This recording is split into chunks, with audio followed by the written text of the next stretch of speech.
Welcome to the latest episode of The Independent. I'm Pete Sampson in South Bend, and joined as always by my co-host Matt Fortuta in Chicago. And today, a special guest for our season preview episode. It's going to be an interesting season. So we brought in the new voice of Notre Dame football on the radio, Tony Simeone, a previous guest, but now you replace Paul Burmeister as season preview guest and the radio booth. I mean, it's a lot. It's a lot to handle, Tony. Hopefully you're up to it. Well, first of all, it's an honor to be here. And you're right. It's very difficult to fill the shoes of Paul. Physically, he's a towering individual. If you've ever been around Paul, I mean, he played quarterback in the Big Ten, but obviously did a great job for the last 6 years on the radio, calling the games. He's going to get a chance to do, I think, a really neat package this year with NBC. So I'm happy that this is the way it happens, that he gets a cool opportunity. It opened the door for me. And then now the pressure's on here on the Independent. I think I was technically a guest on the Shamrock. I think one of the last Shamrock guests. Could be maybe I'm the curse here. So vintage podcast going under after I think it was after the spring game 2023. That's right. His debut is when I think I talked to just Pete. And then obviously have kept in touch, followed the Independent. You guys are doing a great job. I don't know if you can tell I'm a little bit congested. I'll hopefully be okay a week from now, but I'm going to make sure that I'm not like Matt about 3 months ago or whatever, where we were hearing him sniff every 20 seconds. So I have the mute button ready to go if I have to clear my throat, because that was the only episode that I had to just turn off after about 15 minutes, because I was just like, oh, an astute podcast listener. I listened to all of them. Trust me. You weren't the only one, by the way, who turned off that one. I don't blame you. When you got the AirPods in and you just hear the sniff, that is an intimate noise in the ears. I was like, okay, I can't do it. But obviously excited to be here and talk to you guys about what everyone here is to listen about, which is Notre Dame football. Well, something about the state of Michigan where my allergies act up every time I'm in there, and boy, I really did not prepare well for that one. I need more Claritin next time. So again, however many months after the fact, apologies to Tony and to everyone else who was subjected to that. But thankfully, it was an Notre Dame Stanford pod. It wasn't like that big of a deal. It wasn't like a coach got fired or something. But that's neither here nor there. Tony, congratulations. Thank you for joining us. Rank the three right now. You just became a parent. So joining the Independent, becoming the voice of Notre Dame football, fathering a child, like where does all that rank in your life happenings right now?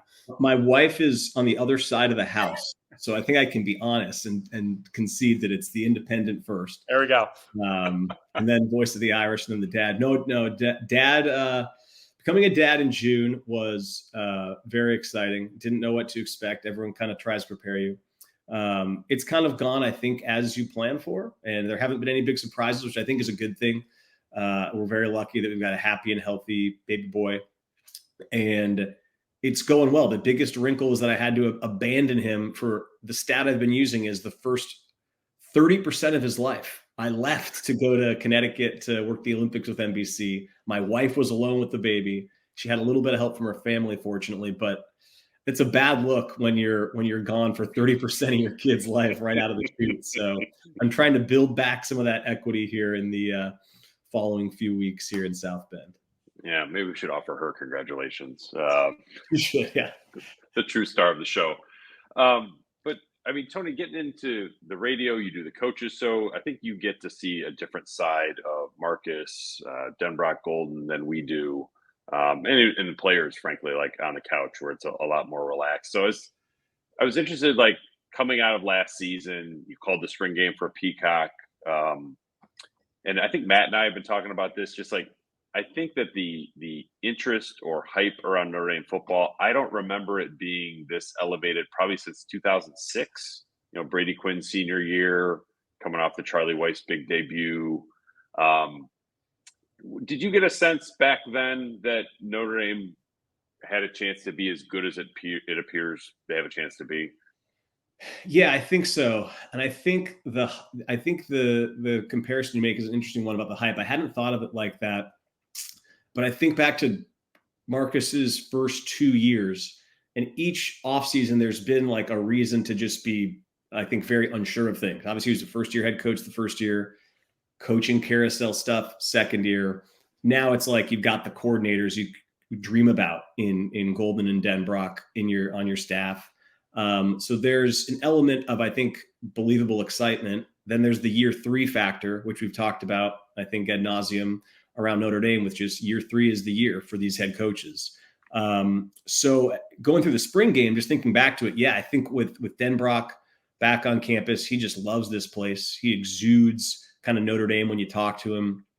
To have a defensive coordinator like Golden in his 3rd year stick around. So often, if you have a DC like he had last year, he goes and he takes a head coaching job, or he goes somewhere else. It's just the way it works.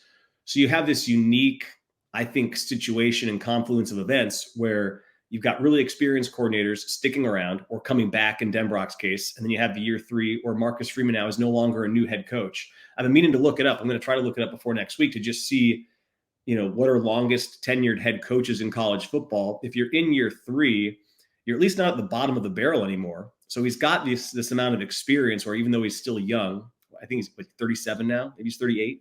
38, yeah. 38. I guess we're all getting there. It's just, I don't know. It does seem like justifiable excitement in a way that I don't want to say that the last 2 years people were faking it. You're going to get excited when the calendar turns to September around Notre Dame, no matter what the roster looks like. I think that and they kept a lot of guys. They kept so many guys on defense. That's maybe the biggest part, is that the way the defense played last year, and you bring all those guys back, you kind of have a reason to think you can win any game against anybody anywhere when you might only have to score 14 points. So all those factors, to me, like you said, justify the level of excitement. I think it's just, coming up on this first game, it's just amazing that all the excitement hangs in the balance. It's just not that it's going to go away if they lose, but gosh, it's a ton of wind out of the sails of what I think can otherwise be an incredible season in South Bend. Tony, that leads into what I was going to ask, which essentially, new role for you, a ton of excitement around the team this season. How do you kind of pace yourself as you look ahead to this at least 12-game season, knowing that in some ways everything's going to hinge upon what happens next Saturday in College Station? Yeah, I don't think you pace yourself for at least this first weekend. I think that, like, I've had to really sit back these last couple weeks as I've kind of known what's going to happen, and kind of pinch myself a little bit just about how incredible, at least I think, the opportunity is going to be to call my first game as the full-time radio voice at the venue we're going to call it under the circumstances. Like, it's just an incredible game. And so there's no reason to leave anything on the table. Again, I'm the radio broadcaster. There's going to be 90-degree heat or whatever, and those guys will have to deal with it down on the field. But, with Ryan Harris up there, he'll keep the energy up, and we're just going to go for it for 4 hours and then figure out how to get through the next 11 games. But I think the question that I have kind of related to that is how I'm going to handle being the guy week in and week out, especially if and when Notre Dame does not perform the way we all hope they do. And how do you broadcast those games? I was at the Clemson game last year and I broadcast that one to fill in for Paul. And those are tricky broadcasts sometimes. But I think it's easier when you're just flying in and out and you're in one game out the other because you're not the consistent voice. And so kind of being that voice of reason, you got to call it how it is. But we're also, candid in the fact that we're rooting for Notre Dame while we're on the air too. So I think that'll be the biggest challenge to your question, Matt, about a 12-game season is how do you manage the ebbs and flows of the season, the emotions of the season, appropriately broadcast the highs. And then I think also, call out the lows when they take place on the field in a way that's, respectful of the guys in the locker room and at Notre Dame. What are you most interested to see, hear, feel when we get down to College Station next weekend or this weekend? Oh man. I think just to maybe just hear it. When they run out, especially because they've got, a first year head coach that they're excited about. I think that place is going to be as lit up as it's been in a while. Anytime you get a first time head coach, it's exciting, or a first year head coach, it's exciting. So yeah, I think and then it's under the lights too. I think just when they run out of the tunnel, that's just the moment that you try to sit back and soak it in. That's what I want to see. And then I guess, I keep looking at the temperature and I think the fact that it's going to be later in the day, I think kicks close to like 7:00 local time now. I'm not terribly worried about the heat. It is going to be hot, but I want to just monitor the heat and see how that's going to affect play on the field. I think it's such a factor. First game of the year, I can't remember when it came up was it last year they had the 8 games in a row right away? Yeah, 8 games in a row, 4 straight night games, I think. Yeah.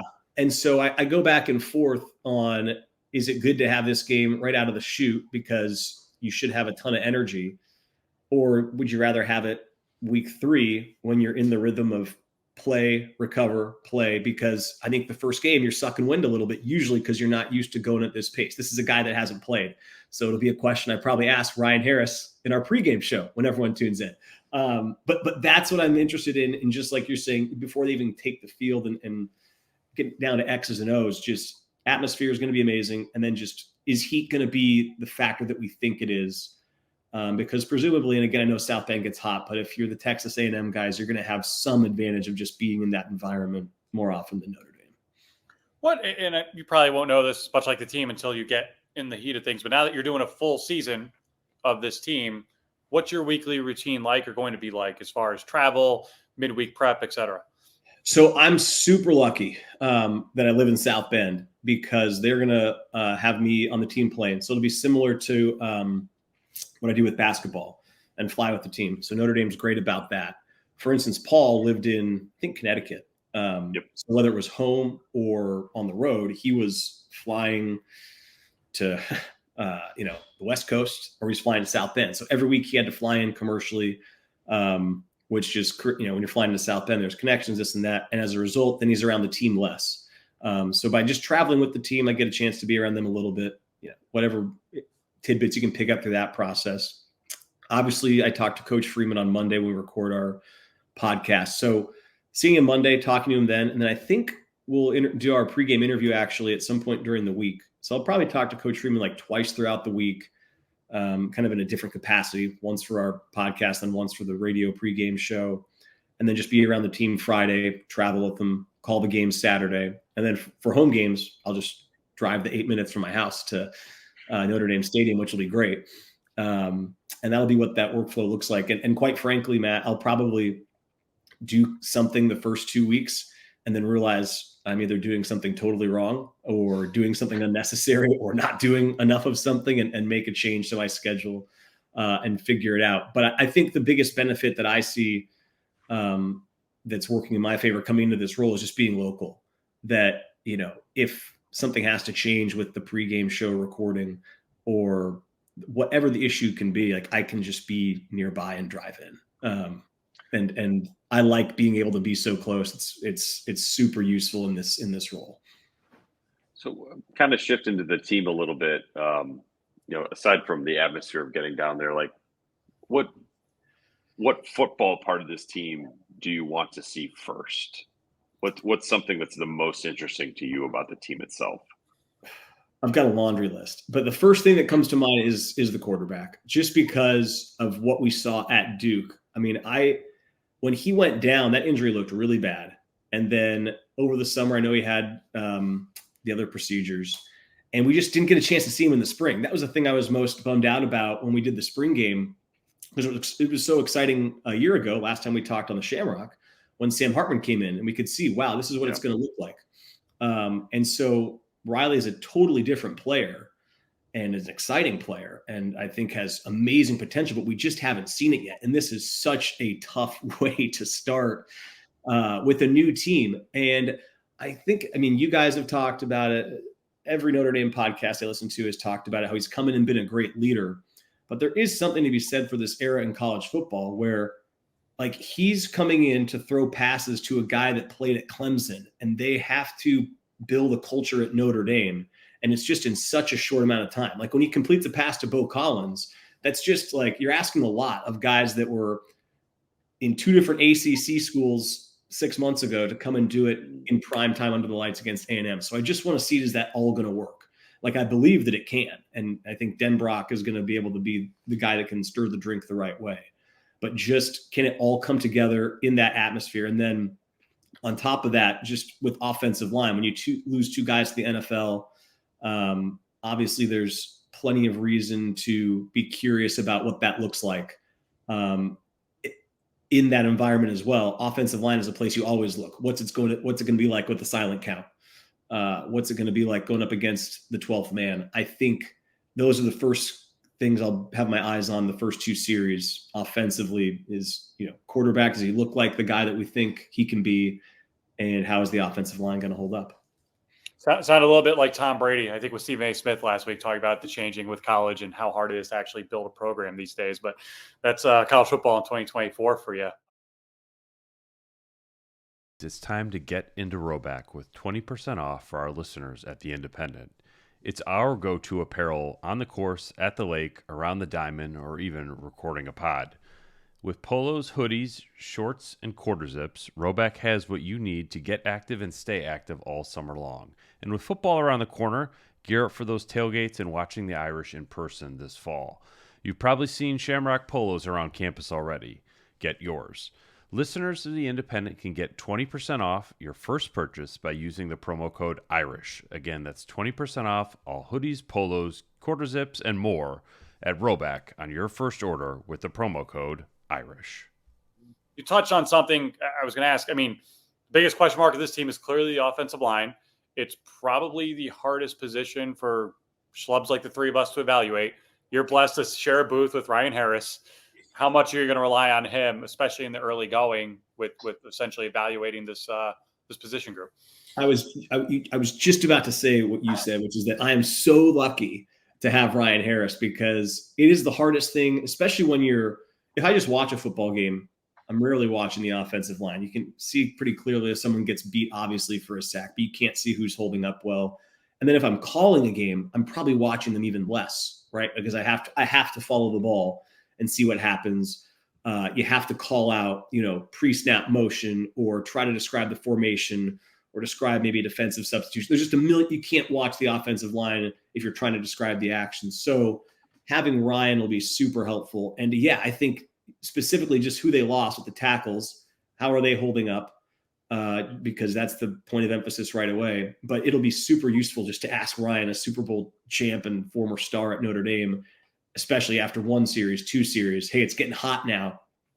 Are they rotating guys in and out? What are you seeing from this guy here? Like, I think we'll have to be on top of it the whole way, just because it is such a point of emphasis early on. So I'm not going to say that's why they brought him back to work with me this year, because they want to keep a close eye on the offensive line. I think Ryan does a lot of other really valuable things in the broadcast booth, but in all seriousness, it's awesome to have him up there. And specifically, like you said, when offensive line is of interest, like, there's no better guy to have with you pointing all that stuff out. So I think Ryan may have a different perspective on what it's like how important a freshman left tackle could be, or how detrimental it could be, because he was once a freshman left tackle at Notre Dame, played, and in his first start, Notre Dame ran for 352 yards at Pittsburgh, and Julius Jones rushed for 262. So Ryan's probably like, I don't know what the big deal is here, why everyone's concerned about this offensive line. Of course, the quarterback for Notre Dame that day finished 5 of 17 for 33 yards. But Brady Quinn turned out okay in the end. Wow. So, I did not realize that. That's good. That's a good little nugget on him. Yeah. The offensive line, it's like I was sort of going over. It's the first time since 2016 Notre Dame won't have a fifth-year senior to start the season on the offensive line starting. But I need to go back and figure out the last time Notre Dame had an opening day offensive line without even a fourth-year senior on it, because in 2016 they had one. So it's these are really I don't think people appreciate how uncharted these waters are on the offensive line right now. It's you can lose a couple guys. That happens all the time. Sometimes you lose 3. You almost never lose 4. And I've never heard of a time when Notre Dame would have a starting day offensive line that has 6 career starts. Just never heard of it. I don't want to be a complete Debbie Downer about it, because at the end of the day, like, they're all Notre Dame offensive linemen. So we could look at this group and be like, wow, at the end of the year, this is one of the better young groups they've ever had. It's just that, like, we talked about the schedule and how last year I think it worked really in their favor. They just didn't, make the final plays they needed to. But Ohio State came at the perfect time. If you could pick, you'd have A&M probably come a couple games into the season. And this offensive line, I imagine the way it is going to gel is going to look a lot different in week 4. Now, again, they could just show up and these guys could be that good. Like Anthony Knapp could just be awesome right away. We didn't know what we had in Joe Alt when he took the field the first time a few years ago. So I think you have to still hold out that hope that these guys, just because they're young and unproven, that just means they might have a really high ceiling and they'll reach it. All that said, it's just a suboptimal way for them to start their career. And I think that's just the objective truth about it. But I think no matter what happens, and hopefully it's a win, they will be better for it. So if there is a way to look past this, I know that this game is, a very important game, but all these guys that get these reps in this game will benefit greatly from these reps, whether they go really well or they leave room for improvement. What's obviously you've done a lot of football for ESPN in the past as well. Excluding Notre Dame Stadium, what's the best venue you've called a game in? What's the one you're most excited to with this upcoming schedule? Oh, geez. Well, the scope of my ESPN work, I went to the what's the one in Memphis, the Liberty Bowl. Oh, Is that yeah. what it's called? That was a wild facility. It was an interesting day there. But I went to Cincinnati as well, and Nippert Stadium was the year after they went to the playoff, so it was right after the Ritter season, and that was full. And I thought that was a great building because it wasn't, it's not huge. I can't remember what it holds. Maybe it holds like 40,000, but it was packed. And I talk about this in basketball all the time. Like the reason Cameron Indoor at Duke is so great isn't because it has 30,000 people. It's because they jam 9,800 in there every night and you sweat and it's kind of gross, but that's what makes it a tough place to play. So Nippert was pretty cool. And they were obviously hyped up because they just gone to the playoff. As far as this year, with where I'm looking forward to going, obviously where we're going in a week is pretty awesome. And then last year, the Clemson trip was sweet. But I think this year they're going to a couple other NFL stadiums, right? They're going to MetLife. Yeah. Well, they're going to MetLife, Mercedes-Benz, and then Yankee Stadium. I've been to a game at the Coliseum when I went to school out in LA. So I guess Purdue is probably the one I'm maybe most excited about seeing just because it is pretty close regionally. And I've never been there. But to me, that's one of the coolest parts about Notre Dame and this job is that the way they play their schedule, you never know where you might go, or you at least get to go to places that if you're in a certain conference, it's very rare you get to go to a lot of these places. So I'm just excited about what the schedule holds and all the neat venues we'll get a chance to see over the course of this opportunity. Yeah, it's a really funky schedule in terms of the venues, 3 true road games. But I cannot wait to get to A&M because if you do this long enough, you sort of get on the rotation of road venues, and you don't get a lot of like, oh, I've never been there before. This will be one for me that, I remember, going to Georgia for the first time. That was exciting to sort of see what that was all about. Even as far back as, that trip out to Penn State in 2007. That was a cool environment to see. Oklahoma in 2012 was great. I mean, the Clemson trips have been awesome. So I think this is definitely one of them. But yeah, I'm totally with you on the schedule. It's like about like if you could just have this game be where the Ohio State game was last year, not where the Ohio State game was 2 years ago. I think Notre Dame would be in a better spot. But A&M would be in a better spot too. And I think something that gets lost a little bit in the Notre Dame's offensive line is down or rebuilding and all that is like A&M's entire program is getting rebooted. And that's a hard place to be. I mean, we saw what that looked like for Marcus Freeman in year one.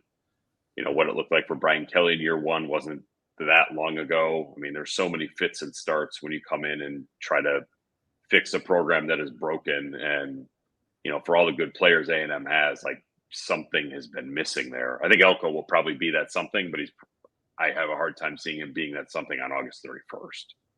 I hate to do this because I'm the guest, but I have a question for you guys because you guys have covered the team longer than me. So as you were saying that, I was just thinking, has there ever been a more, I don't know what the right term would be because it's not high leverage, but just like table turning opening game in Notre Dame history you can think of? And I was talking to Matt before we started. I just thought of 2016 Texas, the double overtime game down there. That was my first year working at the university. And it just felt like had they won that game, they weren't going to go 5-7. It didn't seem like, right? it wasn't just one game. It had a cascading effect. And that's not to say that if they lose this game, that it would have a cascading effect necessarily, but it just feels like so much hangs on just the way it's going to feel after the game. Can you guys think of an opener where it just feels, and it's also like when they went to Ohio State 2 years ago, it was Coach Freeman's first game. It was a momentous game, but I think Ohio State were pretty sound favorites. This feels like a pretty evenly matched game that could go either way. And whoever wins is just going to have this completely different feeling going into week 2 than the team that loses. Have you guys ever seen this? Michigan 18 to a different extent. Like Michigan, I think that line probably closed as Michigan is like a 4-point favorite. Like Michigan was they were really good that year, but Notre Dame was still kind of a mystery because they crashed and burned at the end of 17. They had this huge, opener. There were all these questions about Brandon Wimbush, most of which proved to be pretty smart questions because they benched him 3 weeks later. But, that was one where that schedule ended up being softer than we all thought it would. And if they lost that game, I don't think the season would have gone off the rails. But to have that marquee win and just kind of ride that and go confidently into the next 11 games and finish the season undefeated, I think that was a huge tone setter, the type of game that outside of this year, I can't recall one where you really have a chance to establish yourself as a contender. Yeah, Michigan definitely for me. Michigan was a 2.5-point favorite, according to my laptop in front of me. On the road, wow, that's something. No, yeah, and it was like, I remember that was like Kelly and Harbaugh both had a ton to prove that year. Ultimately, they both had good seasons, really good seasons. So, yeah, it's like the Ohio State game from 2 years ago. I felt like Notre Dame went into that playing with house money. Like pretty much nobody expected them to win, and they gave a really good account of themselves. I think even going to Georgia in 19, they were double-digit underdogs, gave a really good account of themselves. But A&M is not Georgia. It's not Michigan. It's not Clemson. Right. Like A&M is a team that's used to going 8-4. So I do. I'm hesitant to be like, if they lose this, it's almost like another game will get them at some point. But I do think like if you lose, you're sort of playing the rest of the season without a safety net. Because none of us know how the committee is going to put 10-2 teams versus other 10-2 teams. And I would think that if Notre Dame lost to an SEC team to open the season, the way the schedule sets up, there's not a ton of other opportunities to get something against the Big Ten or the SEC. Like beating Purdue is not going to do anything for you in terms of like, I keep forgetting USC is in the Big Ten now, but that it would be a big marker for Notre Dame compared to the SEC to get this one, because then it just holds up against everything else in that league. Well, you need Florida State to win the ACC, which they might. I think they're favored to. Yeah. And actually brings me back to the original question. Going into the 21 Florida State game, there wasn't a lot of hype. But you look at the way that played out, winning in, I think, double overtime on a missed field goal, or Florida State missed a field goal first. And then they go 11-1, but it was the rockiest 11-1 season I think any of us can ever remember. If you have your confidence shot by blowing a winnable game in week 1 on the road like that, and they played however many different quarterbacks that year, I in retrospect, that's one where had they lost it, that season could have gone a lot differently for the worse. But I think going into it wasn't a concern. I forgot about that game because I remember that game was more fragile than I recall. Like they kind of blew a lead late and then had to. Oh yeah, Milton comes back. Huge. Jonathan Kelly says, "I want to execute my team." That's right. Jonathan I remember because Gore was like nails. It was like a 50-yard Gore field was goal to the win it. old one. But that was my first year doing the coaches show after Jack Nolan retired. And I remember that we did it in the locker room with Coach Kelly, and I was just like, "Oh man, if I got to go do this interview after the 17-point, I think it was 17-point lead evaporates late. This is the first one. This is going to be tough."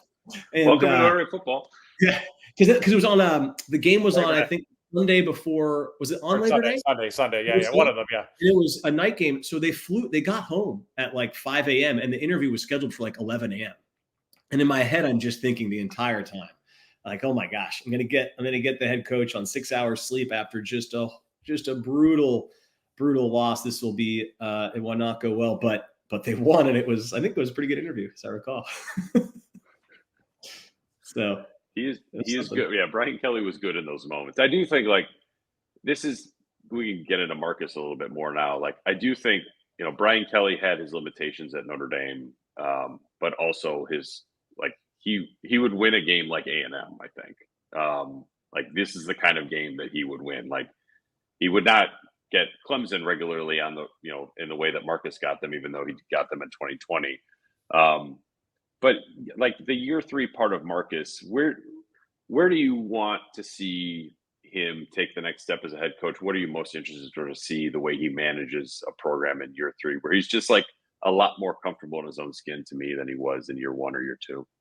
Yeah, it's a great question. And I think that you alluded to it earlier. I feel really fortunate to be in the role I have been in for the last couple of years, doing the TV show with him that they kind of switched the format to last year to make it a little bit more podcast first, put us on the couches, because you can kind of see that side of him a little bit more. So it's two-front answer. The first is on the coaching side. I think the thing he would probably say, and everyone agrees, is like the consistency of just the games they should win, like taking care of all of them. I would assume is probably at the top of their list. I think getting rid of the hiccups that they've had the last couple of years would be the biggest step forward, especially with the schedule. Obviously, this is a tough game, but like you said, it's a very manageable schedule compared to last year, where it was 3 teams in the top 10 to start the year. So if they keep trending in the right direction and they keep exercising the hiccups they had in the first year or two, then I think that's the improvement on the field. As far as like the head coach, and you say being comfortable in his skin, I think the thing I've been most impressed about with Marcus Freeman in my time with him, and I'll check in on him when I talk to him, I guess in 10 days on our first show, is just his ability to, I think, remain this version of himself that kind of feels like too good to be true. And I think this job is such a high pressure and demanding job that over time, I would just assume it has to wear you down and make you less optimistic, less, more calloused, all these things that I just assume will come with it. And maybe, in year 12 or 15, maybe that will happen to him. But it just seems like from day 1 to day 3, and more comfortably so, he's the same guy. He's still willing to have the same conversations. I don't think he takes himself too seriously. He has that cliche, or like, he embodies, I think, the cliche of like, take your whatever it is, like, don't take yourself too seriously, but take your work seriously. Like, he takes the job clearly extremely seriously without taking himself seriously. And that's extremely beneficial for me, the person that sits down with him once a week to talk about the state of affairs. We've had to talk about, the state of affairs after losses. And it's not fun. I don't think he's having fun talking about why they came up short in the game, but he's still the same person, and he's willing to still talk about other things. And I think it gets lost, and it's talked about in college athletics, but I think he takes very seriously the fact that he is trying to teach these kids how to be young men. And that is easy to lose track of when you're having to manage the portal and do all the things now that are being asked of a head coach. So the thing I always will look for with every year I get to do this with him is just like, is he still that guy? And like, by all accounts, he still is. So as long as he's still doing that, I think I'm a happy camper when we do our shows. And I think that the program's in great shape. The results, I think everyone believes over time, are going to continue to trend in the right direction, and we'll see how high they can go. What I hate to do the whole like compare, but you did do the Brian Kelly show for a year. You've done it with Marcus Freeman now a couple of years. Just like the process of interviewing them, talking to them off camera, off mic. I mean, how different is your job working with each of those guys? Yeah, it's a great question. I had a great time with BK. I think there's maybe an impression that he's not as authentic at times, or is tough to talk to, or like after a loss could be really difficult. I can't remember what game it was that year. It was 2021. What's the game they lost? Cincinnati, right? Cincinnati, yeah.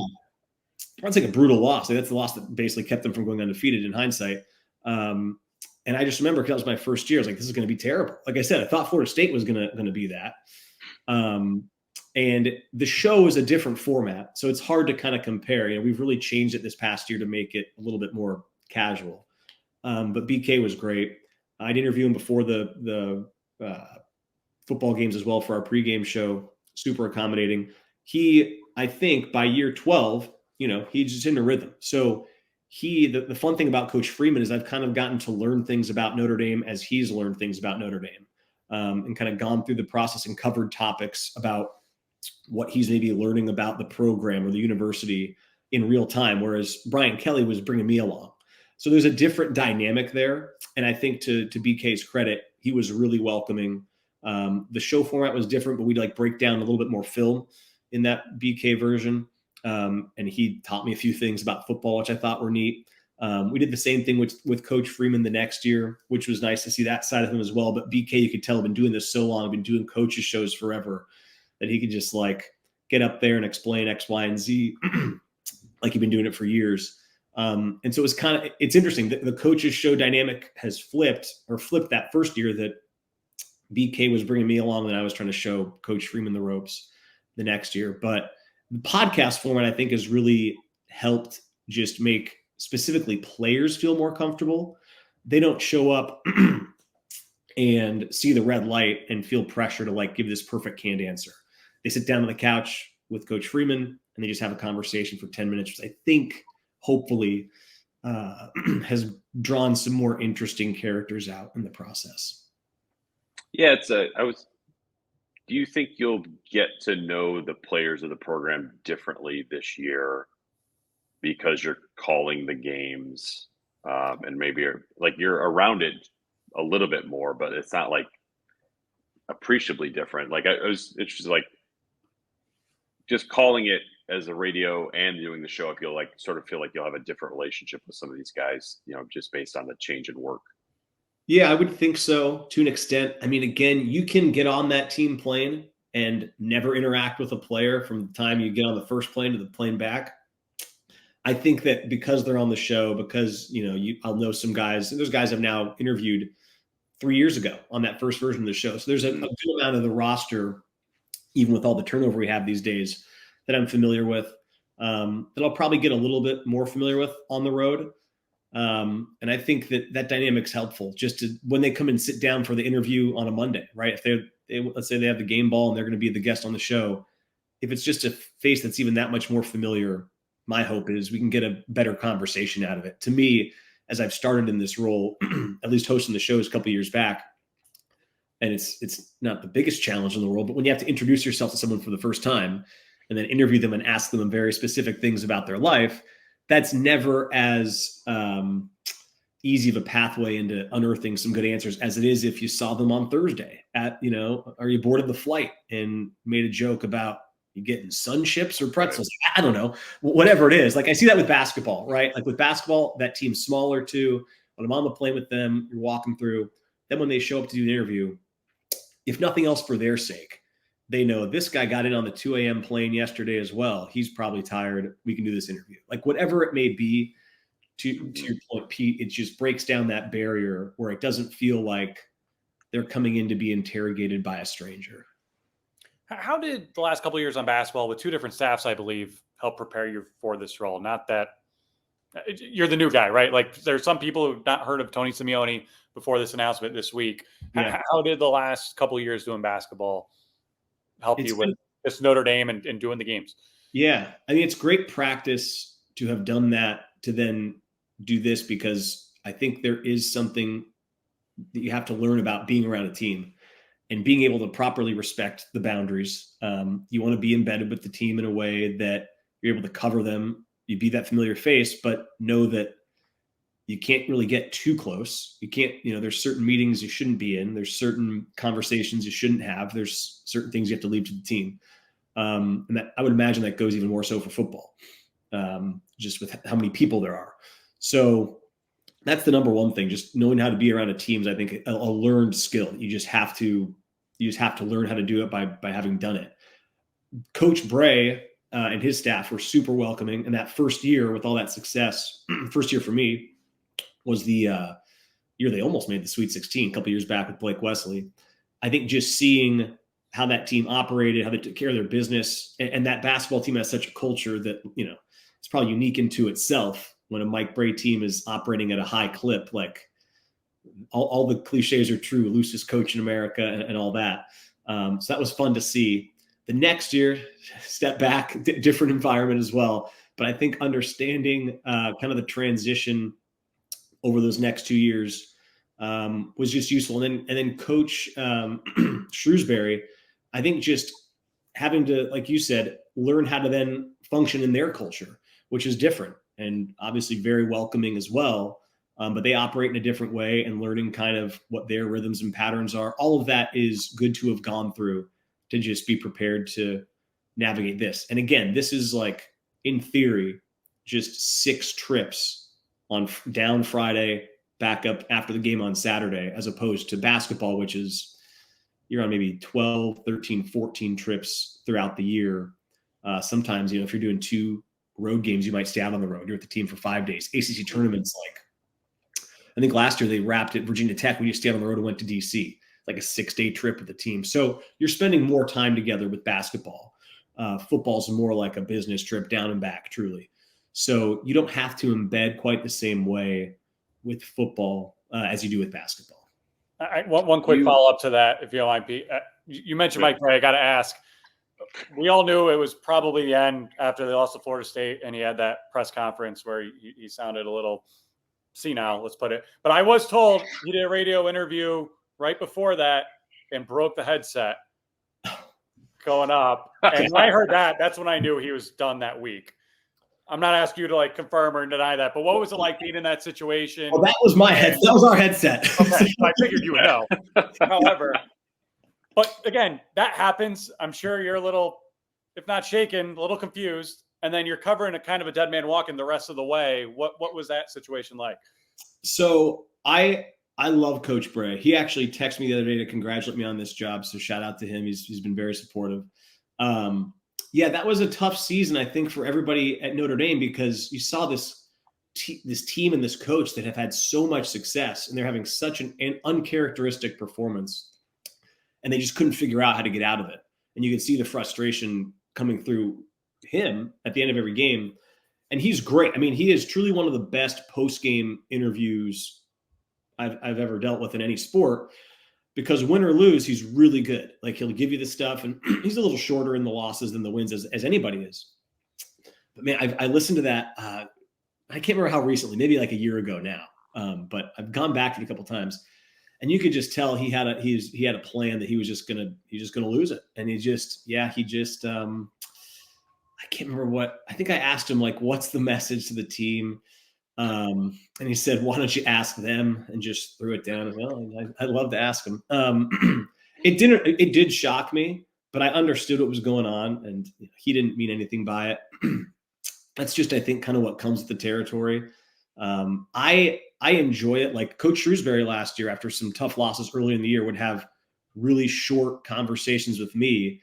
And I think, if I was younger and hadn't done this as much, those would be really intimidating. Like I said, with the BK thing, if the first interview I had with BK in this role was after a double overtime loss on the road, I would have been really not excited about that and thought there's only bad things that can come from this. I think now, like, there is tremendous value in hearing Micah Shrewsbury after a loss, even if it is only 2 minutes, and being short and to the point and kind of stern. You can actually get a lot out of that, and you can hear the message, and you can hear what he's pointing to. I know I'm long-winded. That's why we're dragging on here. I'm not as economical with my words to get my point across, but a coach after a loss can be really effective with their words. And so if it is uncomfortable because they're kind of directing their anger or frustration towards you, it's not towards you. You're the radio guy. You're going to go do the podcast in 3 days, and it's going to be fine. But that's the first vessel. It's before the press conference, at least the way we do it at Notre Dame. They're going to come to you. They're going to kind of vent to you if they have to. And then they get to go to the press, which I think is actually probably for the best. I don't know what they would say, but I would imagine they can kind of flesh out their thoughts with me a little bit, and then have an idea before they go talk to you guys or anybody else in the press room, probably Tom Noy, who's going to ask him like what happened out there, and they at least have talked it out a little bit and can then go deliver the comments that are going to be transcribed and saved for the record in a way that, you know, the radio broadcast sometimes can fly under the radar a little bit. So I have grown to, I think, embrace that role and being front and center, or seeing that up close and personal. I don't want them to lose. Don't get me wrong. But when it happens, I'm less anxious, having gone through it a few times, and I totally understand where they're coming from. Did he pay for the headset? It was compensated for very quickly, but yeah, it was it was a what's it called? An occupational hazard. So yeah. What is wrap up for me? But like, you know, we're Texas A&M. Let's say Notre Dame wins on a walk-off something or other. How much do you sort of plan like a signature call, or, you know, I don't think that you want to go in with a Jack Nolan got it on game one, but like, how much do you sort of think about that, play out scenarios in your mind about, hey, this is how this game might go. This is what I want to make sure I hit.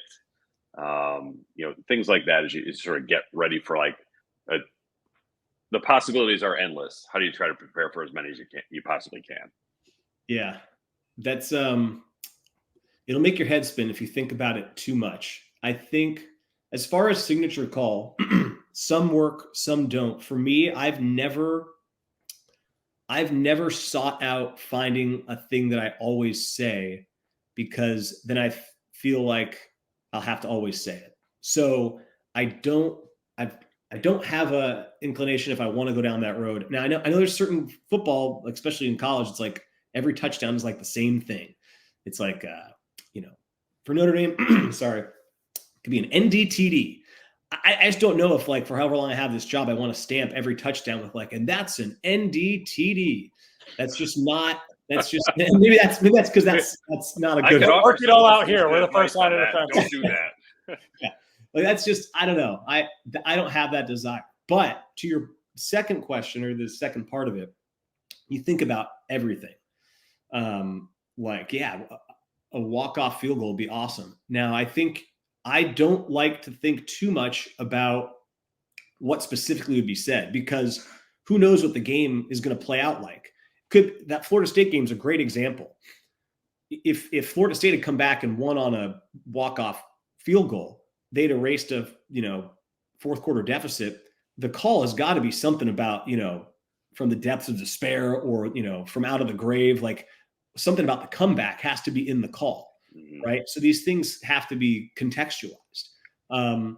So I think the biggest thing is to just trust that you're able to understand the circumstances, have enough notes and understanding of history between Notre Dame and A&M and the significance of this game, that when something arises, that you can make the right call that'll kind of appropriately stamp the moment.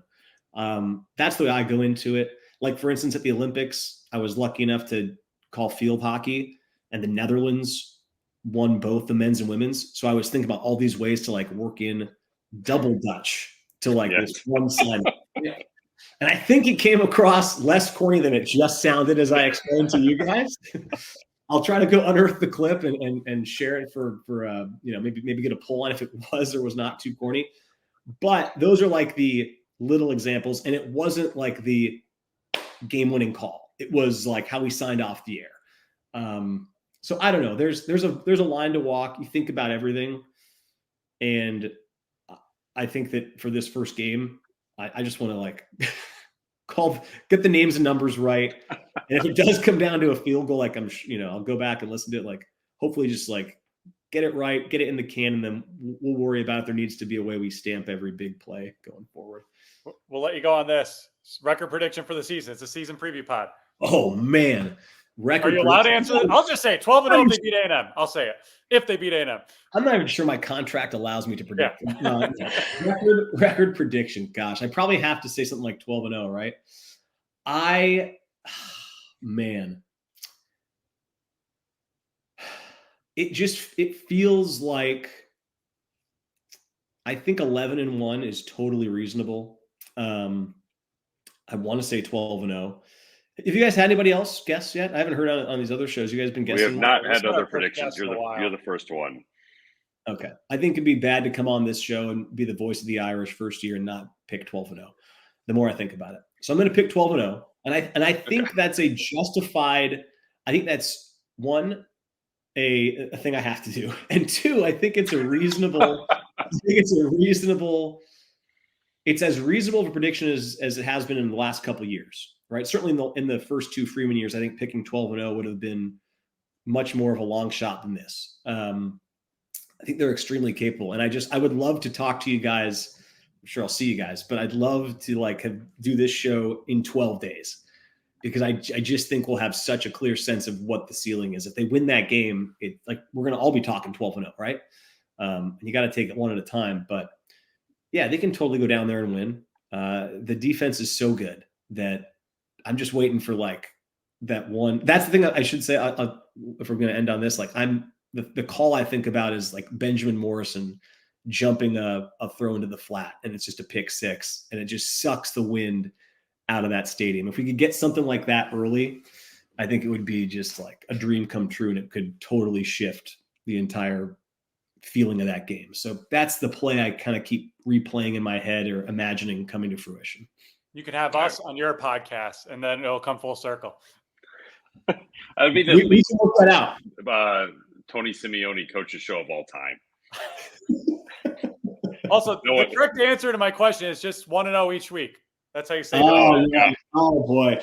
Well, that 1-0 each week as we navigate the bumpy road. That's what I would say. 1-0 through the bumpy roads of each week, and then I'd be really singing all the company lines right there. Yeah, choose hard, golden standard, all of that good stuff. You got to work it in. I think there could be a golden standard if call in there if things work out a certain way on Saturday night, but we will see. Yeah. Well, Tony, thanks for coming on. For independent listeners, next week we will have a live show in Chicago, affiliated with the Notre Dame Club of Chicago at ESQ, and we'll have Carter Carrolls, who covers Texas A&M, formerly of the South Bend Tribune, on the show next week as well, or later this week, I should say. So until then, he's Matt, I'm Pete. Tony, thanks for being with us, and you've been listening to The Independent.